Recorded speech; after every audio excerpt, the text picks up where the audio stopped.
puluhan ribu graduan yang dihasilkan oleh UiTM telah dapat mengeluarkan keluarga mereka daripada kepompong kemiskinan.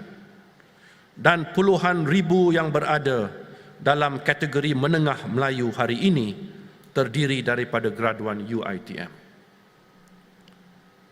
Peningkatan angka golongan menengah Melayu setidak-tidaknya membantu menyediakan orang Melayu dengan satu angkatan baru yang memiliki modal insan dan modal budaya yang lebih tinggi, serta secara tidak langsung dapat mengurangkan kegelisahan bangsa seperti yang diperingatkan oleh Tan Siew Sin dalam ucapannya, "An economically depressed Malay community in a prosperous Malaya will not mean a peaceful Malaya." Mempertahankan kejayaan dan meneruskan rekod kecemerlangan menghadapi dugaan dan cabaran lebih besar daripada usaha merintih kejayaan dan mencipta kecemerlangan. Manusia lazimnya mudah alpa ketika di lambung ombak kejayaan. Ibn Khaldun merumuskan kitaran naik turun tamadun bangsa melalui 5 fasa. Fasa pertama, generasi yang berjuang untuk membebaskan penindasan tanah air. Fasa kedua, generasi yang membina dan membangunkan tanah air yang merdeka. Fasa ketiga, generasi yang menikmati hasil pembangunan. Fasa keempat, generasi yang tidak lagi menghargai pahit jerih perjuangan, lalu bersengketa dan teralpa menjaga keutuhan. Fasa kelima, generasi yang perlu membayar harga tinggi setelah bangsa menjadi lemah, diikuti dengan berlakunya keruntuhan tamadun. Pada fasa manakah bangsa berada ketika ini?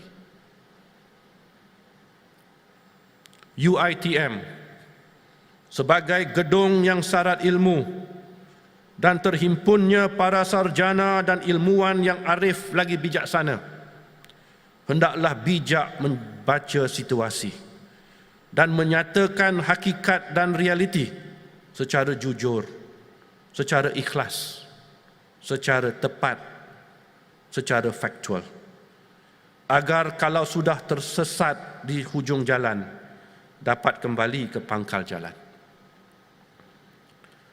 Selamilah kembali harapan dan impian yang disuarakan oleh para pejuang bangsa dalam fasa pertama dan fasa kedua. Generasi yang berjuang untuk mencapai kemerdekaan dan generasi yang berusaha untuk memberi makna kepada kemerdekaan. Mereka yang telah mengabadikan jiwa raga, tenaga dan usaha, berkorban masa dan harta benda semata-mata untuk negara dan bangsa. Dalam ucapannya ketika meletakkan batu asas kampus ITM pada 14 Oktober 1967, Tun Abdul Razak antara lain menyatakan, tiap-tiap penuntut mara yang berdiri di hadapan khalayak ramai petang ini mestilah menyifatkan istiadat meletak batu asas Institut Teknologi Mara sebagai satu ketika riwayat hidup mereka itu, bagi meletakkan batu asas pendirian mereka itu sendiri yang teguh lagi bermakna, bersendikan semangat yang cergas lagi dinamis, menyambut dan menjunjung hasrat amanah rakyat Bumiputera pada mereka, supaya mencari ilmu pelajaran, latihan dan kemahiran yang betul-betul akan menukarkan cara dan corak mereka itu berfikir dan hidup dengan lebih mewah, mulia, kaya dan segar yang benar-benar akan memberi makna kepada bangsa dan nusa mereka kelak. Bangunan batu, kutub khanah berhawa dingin, bilik makmal dan tapak yang lebih lebar ini tidak akan menjadi maktab atau ITM yang berguna jikalau pandangan penuntut tidak saujana dan fikiran, kemahuan dan semangat mereka tidak dinamis. Tun Abdul Razak menyuarakan ingatan agar setiap penuntut mara bersemangat cergas lagi dinamis. Setiap penuntut diingatkan untuk menjunjung amanah rakyat. Sesungguhnya, mencari ilmu dan mendapatkan kemahiran itu adalah sebahagian daripada amanah bangsa kerana gedung ilmu itu dibiayai oleh sumber kewangan negara.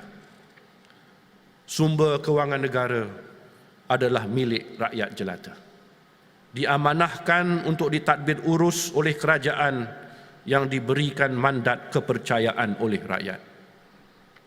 Derhakalah pemimpin kepada rakyat dan derhakalah rakyat kepada bangsanya jika pemimpin dan rakyat melakukan perbuatan pecah amanah.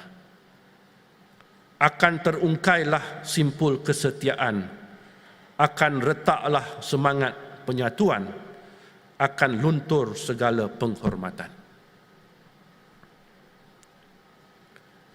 Para penuntut yang telah diperkayakan dengan ilmu, para penuntut yang dilengkapkan dengan kemahiran, diharapkan untuk menukar cara dan corak berfikir, memperlihatkan watak insan berilmu.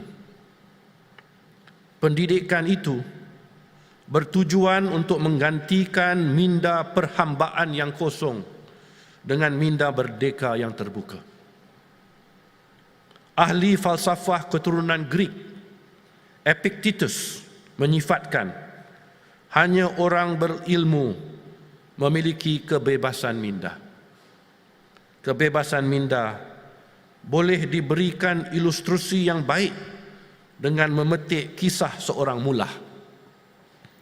Diceritakan, Mullah Nasaruddin mempunyai jiran yang berperangai suka meminjam tetapi tidak memulangkan barang pinjaman. Pada satu hari, jirannya berhajat meminjam keldai. Mullah Nasaruddin lalu menyorok keldainya di dalam bangsal, mengatakan kepada jirannya, keldai tersebut sudah tidak ada lagi kerana telah diambil oleh adiknya. Ketika jiran tersebut melangkah pulang, beliau terdengar ringkikan suara keldai. Lalu berpatah balik dan bertanyakan Mullah, betulkah keldai yang dimaksudkan sudah tidak ada? Mullah itu dengan yakin menjawab, adakah jirannya lebih mempercayai ringkikan suara seekor keldai atau lidah seorang mullah? Kerana taksub menghormati status seorang mullah, jiran tersebut menelan jawapan Mullah Nasaruddin. Moral daripada cerita ini merumuskan minda itu dianggap lebih terbuka dan merdeka apabila ada kalanya minda berupaya membezakan antara kebenaran dan penipuan tanpa mengira daripada suara siapa, sama ada seorang mullah ataupun seekor keldai. Ada kalanya keldai yang dianggap dunggu lebih jujur, ikhlas dan telus daripada seorang mullah yang berstatus tinggi.